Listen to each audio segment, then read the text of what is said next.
27 दिसंबर को कला वेदिका जबलपुर में प्रतिष्ठित कथा लेखिका कवित्री डॉक्टर गायत्री तिवारी की स्मृति में पाथे साहित्य कला अकादमी के द्वारा आयोजित गायत्री कथा सम्मान 2025 से इंजीनियर स्मिता माथुर को सम्मानित किया जाएगा। यह जानकारी पत्रकार वार्ता को संबोधित करते हुए पाथे साहित्य कला अकादमी के महासचिव राजेश पाठक प्रवीण ने दी। वहीं मिली जानकारी के अनुसार डॉक्टर गायत्री तिवारी ने साहित्य की विविध विधाओं में सृजन किया। उनकी कहानी कोबरा को मध्य प्रदेश शासन सांस्कृतिक विभाग ने पुरस्कृत भी किया था।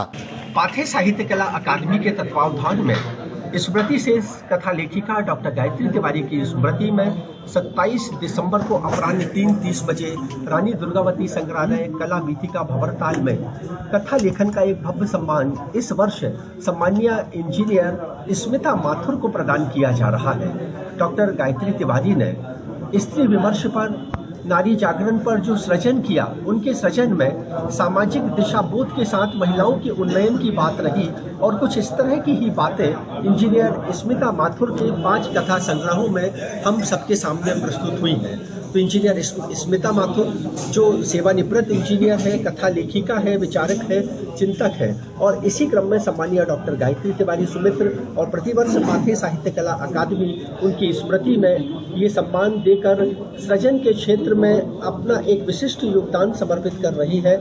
इसके अतिरिक्त पाथे साहित्य कला अकादमी के तत्वावधान में मातृशक्ति के क्षेत्र में क्रियाशील कुछ संस्थाओं को विशेष रूप से सम्मानित किया जा रहा है, जिन्होंने नारी जागरण के लिए अप्रतिम कार्य संपादित किए। प्रजापिता ब्रह्म कुमारी ईश्वरीय विश्वविद्यालय, कान्यकुब्ज ब्राह्मण सभा, सनाट ब्राह्मण सभा, इनके साथ राजपूताना क्लब, ममत्व सेवा समिति, माँ नर्मदा वानप्रस्थ आश्रम और परम वैभव समिति जो मातृशक्ति के क्रियान्वयन के लिए, रचनात्मकता के लिए क्रियाशील है। इन संस्थाओं का सम्मान और इन संस्थाओं के सम्मान के साथ एक संदेश है कि मातृशक्ति जो घर परिवार समाज और संसार के दायित्व का निर्वाह करते हुए यदि समाज को कुछ दे रही है तो ये आयोजन उनकी वंदना का है, उनकी अभिनंदना का है। मैं राजेश पाठक प्रवीण।